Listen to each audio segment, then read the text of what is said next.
Episode की शुरुआत में हम देखते हैं कि गैटो सोच रहा होता है कि मैं इन गर्मियों में बहुत बिजी था और पिछले साल के डिजास्टर की वजह से सब कुछ बिगड़ गया था और कर्स स्पिरिट्स हर जगह दिखने लगी। और तब हम देखते हैं गैटो अपनी ताकत से एक कर्स स्पिरिट को मार देता है और सोचता है लगता है इसके पास कोई कर्स आइटम थी, पर मैंने कुछ अजीब नहीं देखा। मुझे बस उस चीज के बारे में जानकारी मिली और उसे जानने के बाद मुझे ये चॉइस करनी चाहिए कि मुझे सॉर्सर होने के नाते लोगों को बचाना चाहिए। पर उस दिन से मैं खुद को यही बात बता रहा हूँ। और तब यहाँ जुजुत्सु टेक के कुछ स्टूडेंट्स आपस में एक केस डिस्कस कर रहे होते हैं जिसमें बताया जाता है कि एक बहुत अमीर फैमिली थी, पर पिछले साल जुलाई में वो कर्ज में डूब गए, जिसकी वजह से उन्हें बहुत प्रॉब्लम आई। तब से वो घर हॉन्टेड प्लेस बन गया और यहाँ पर बहुत सारे बच्चे और आसपास के लोग अपनी करेज को टेस्ट करने यहाँ आते हैं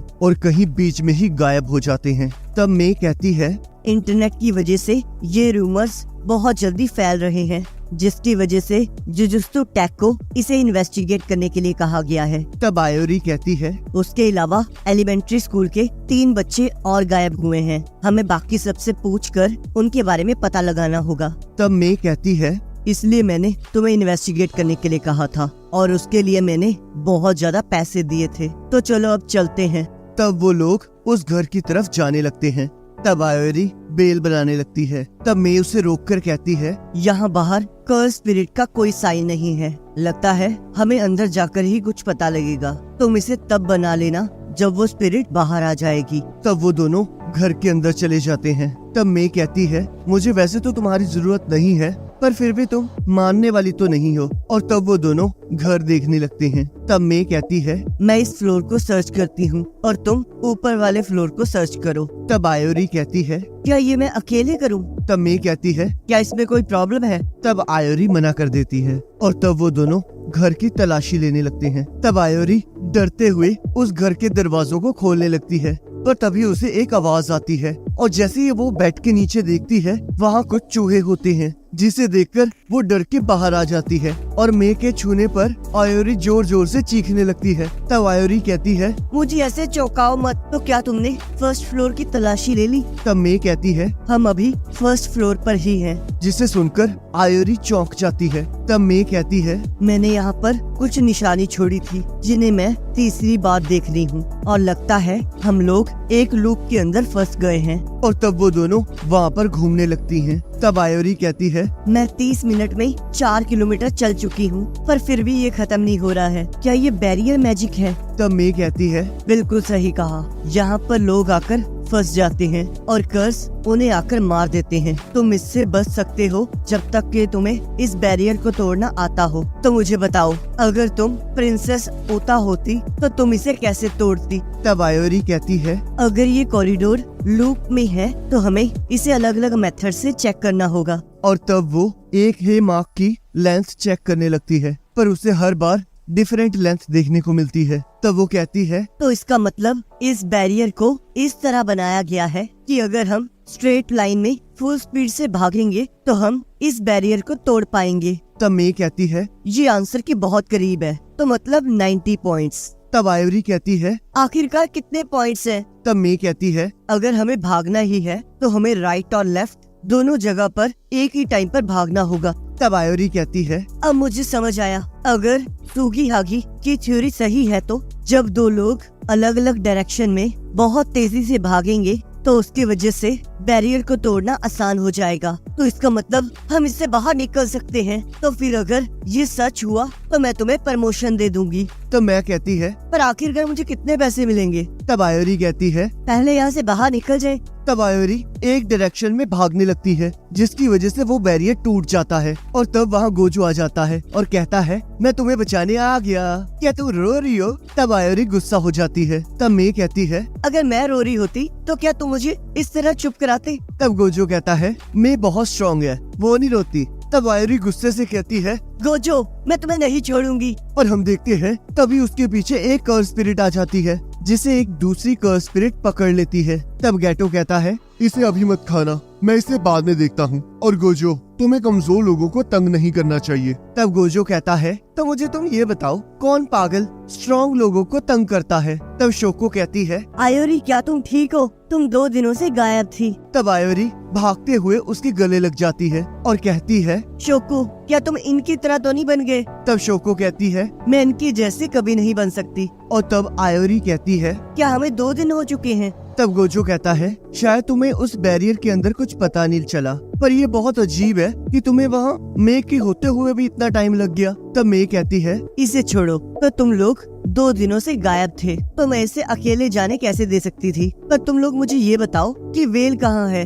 और यहाँ न्यूज में कुछ जगह पर धमाका होने की न्यूज आ रही होती है। तब यामागिशी कहते हैं, कुछ लोग अपने सुपरवाइजर को छोड़कर चले गए थे क्योंकि उन्हें लगा कि वो अकेले ही ये सब कुछ संभाल सकते हैं। तो मुझे बताओ, ये किसका आइडिया था? तब वो दोनों गोजो की तरफ इशारा करते हैं और तब यामागिशी गोजो के एक पंच मारते हैं। तब यहाँ गोजो कहता है, क्या वहाँ वेल का एक्टिवेट होना जरूरी था? क्या इससे कोई फर्क भी पड़ता है? अगर नॉर्मल पर्सन हमें देख लेंगे, उन्हें तो वैसे भी कर्स स्पिरिट्स और जुजुत्सु दिखाई ही नहीं देते। तब गेटो कहता है, इससे बिल्कुल फर्क पड़ता है क्योंकि कर्स को सिर्फ लोगों का शांत मन ही दूर रख सकता है, इसलिए हमें उन्हें लोगों से छुपा के रखना होगा।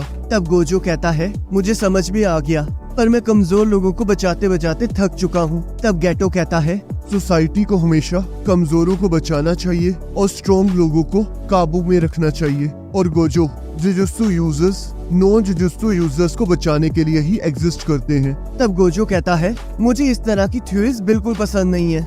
दूसरों पर बंदिशें लगाना कमजोरों की निशानी है। ऐसी बातें करके खुद पर डाउट करना बंद करो। तब गेटो कहता है, चलो हम इस चीज को बाहर सुलझाते हैं। पर हम देखते हैं तभी यामागिशी वहाँ आ जाते हैं और कहते हैं, आखिरकार तुम कब तक खेलोगे? पर इसे छोड़ो, मुझे तुम्हारे साथ एक इम्पोर्टेंट मिशन डिस्कस करना है और इस तरह की शक्लें बनाना बंद करो। वैसे मैं तुम्हें बता दूं, ये काम बहुत जिम्मेवारी वाला है क्योंकि इसका ऑर्डर डायरेक्ट मास्टर टेंगन की तरफ से आया है। तो इसके लिए तुम्हें 2 ऑब्जेक्टिव्स पूरे करने होंगे। मास्टर टेंगन को एक प्लाज्मा वेसल मिली है, तो तुम्हें उस लड़की को बचाकर यहाँ लाना है और उसे खत्म कर देना है। तब गोजो कहता है, क्या आप मजाक कर रहे हो? तब गेटो कहता है, आखिरकार स्प्रिंग सीजन आ गया है और अब इन्हें भी प्रिंसिपल बना दिया जाएगा, तो इसलिए ये अभी से ही उसकी तरह एक्टिंग कर रहे हैं। तब यामागिशी कहते हैं, अभी के लिए सारे मजाक साइड रखो। तब गेटो कहता है, क्या हम मास्टर टेंगन की कर्स टेक्निक रीसेट कर रहे हैं? तब यामागिशी कहते हैं,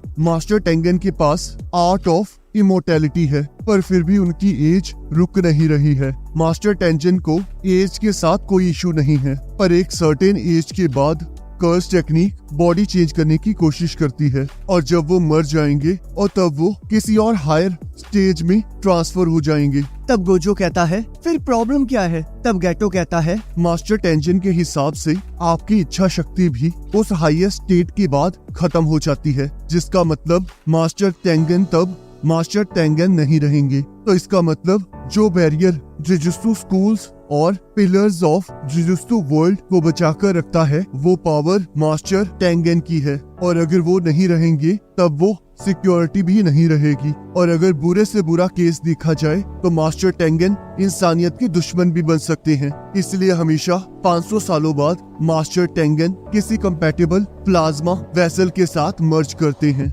और अपनी जेनेटिक इंफॉर्मेशन को रीराइट करते हैं। तो इसलिए अगर बॉडी दोबारा से नई हो जाएगी तो उसके अंदर इवैल्यूएशन भी नहीं होगी। तब गोजो कहता है, तो ऐसी बात है? तब यामागिशी कहते हैं, उस लड़की की लोकेशन लीक हो चुकी है और उस लड़की के पीछे 2 ग्रुप पड़े हुए हैं। एक ऑर्गेनाइजेशन है जो कि मास्टर टेंगन को सब कुछ भुलाकर इस जुजुत्सु वर्ल्ड को बदलना चाहती है, जिसका नाम है the curse user group Q, और दूसरा ग्रुप जो कि मास्टर टेंगन को पूछते हैं, जिसका नाम है the time vessel association. Master Tengen और प्लाज्मा वेसल 2 दिनों में फुल मून की रात को मर्ज होंगे, तो इसलिए हमें उस लड़की को लाकर मास्टर टेंगन को देना होगा। अगर तुम फेल हुए तो इससे सोसाइटी पर बहुत बुरा असर होगा, तो इसलिए ध्यान रखना। और तब यहाँ गोजो कहता है, पर मुझे ये नहीं समझ आ रहा कि स्टार रिलीजियस ग्रुप आखिरकार उस लड़की को मारना क्यों चाहते हैं। तब गेटो कहता है, वो ग्रुप प्योर मास्टर टेंगन को वर्शिप करता है और वो नहीं चाहते कि वो इम्प्योर चीज मास्टर टेंगन के साथ मर्ज हो। पर वो ग्रुप नॉन कर्स यूजर्स का है, तो हमें उनकी चिंता करने की जरूरत नहीं है। हमें तो बस ग्रुप क्यू के बारे में सोचना चाहिए। तब गोजो कहता है, कोई बात नहीं, सबको ठीक ही होगा, क्योंकि आफ्टर ऑल हम लोग स्ट्रॉन्ग है और इसी वजह से तो मास्टर टेंगन ने हमें अपॉइंट किया है। तब गेटो कहता है, मैं तुम्हें कब से ये कहना चाहता था कि अपने सुपीरियर्स के अराउंड तुम थोड़ा ध्यान से बोला करो। मैं शायद मास्टर टेंगन से मिलूं, तो फिर मुझे ये करने दो। मैं नहीं चाहता कि जूनियर्स डर जाएं। चलो अब किसी और टाइम बात करेंगे। और तब गेटो एक रूम की बेल बजाता है और तभी वहाँ एक धमाका होता है और हम देखते हैं गेटो बच जाता है। तब गोजो कहता है, अगर वो मरी तो वो तुम्हारी गलती होगी। और हम देखते हैं वो लड़की नीचे गिर रही होती है और हम देखते हैं गेटो भी उसके पीछे कूद जाता है। और तब वहाँ क्यू ग्रुप का एक मेंबर कहता है, मुझे माफ करना, पर अगर तुम भागने की कोशिश करोगे तो मैं तुम्हें माफ नहीं करूंगा। तब गेटो कहता है, यहाँ आकर हंगामा मत करो, हम सुबह सुबह ही यहाँ आए हैं। तब वो आदमी कहता है, तो क्या तुम जुजुत्सु हाई के स्टूडेंट हो? उस बच्ची को वापस दे दो। तब गेटो कहता है, मुझे कुछ सुनाई नहीं दे रहा,